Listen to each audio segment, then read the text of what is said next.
Hello all. I'm going to do a short video on the reality of the danger of attacks by ISIS on other cities, and I state it is very possible the next city that could attack, I'm not saying it's going to happen, I'm saying it could, is Sydney. First of all, I'll state the time. Time is 9:30 in the morning on Sunday the 15th of November 2015.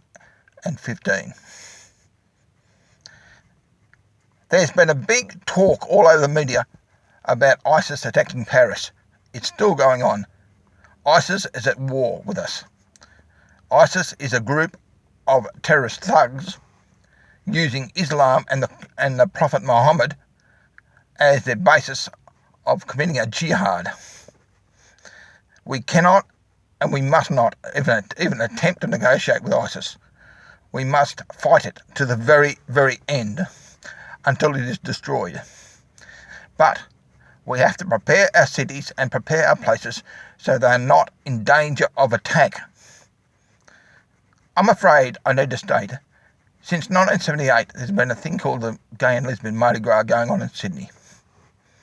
That's been a major controversial event over a large number of years. It's gathered a great following of up to 1 million people, all at one place in Sydney. This is a grand opportunity for a group like ISIS to plan and prepare to throw bombs in the middle of that. That is something that must not happen. That event has now become a national security risk to not only Sydney, but to the whole of Australia and also overseas. It needs to be stopped. Not on the grounds of its controversiality. I'm not talking about its sexuality this time. I'm talking about on the grounds of national security risk. We cannot and we must not try and debate with ISIS, and the idiots which are running that Mardi Gras are fools. Straight up open fools. They don't know what they're doing. Others have spoken out against it. I've spoken out against it. I've been taken to court over it. They're trying to stop me. But mate, this is a national security risk. It's a major risk. If Sydney is attacked in March one year, you can't blame me for not telling the world. You can't blame other people for not telling the world. You know, the fools that run that Mardi Gras march can only blame themselves for not even listening to common sense.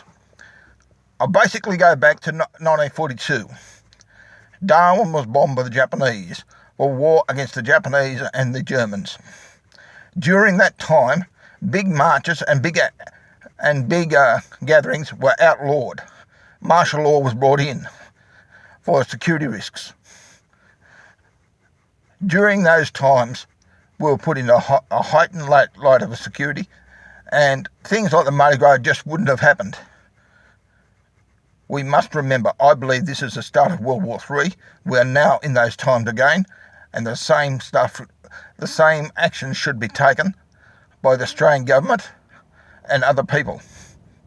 And those people that run the bloody Mardi Gras need to get boot up the arse, kick in the rear end, and told to shut their bloody big traps and stop being so stupid. There's time for peace, time for march, and time for war. Now it is time for war, as in Ecclesiastes. That's all I have to say, but I will be pushing this issue because, mate, this is going to get worse. It's not going to get any better. People wanting to negotiate with ISIS are fools. Utter, straight out fools. Islamic people are not the cause of this happening. It's the written text which ISIS misinterprets in the Quran. And I personally believe the Quran should be put in the same light as the Mein Kampf during World War II. The book written by Hitler in 1926, which was used to justify the murder of the Jews. The Quran is doing the same thing exactly. Well, I won't go into that too much now, but I'll state right now, something will need to be done before too much more happens. Thank you very much, and bye for now. I wish you all the best. John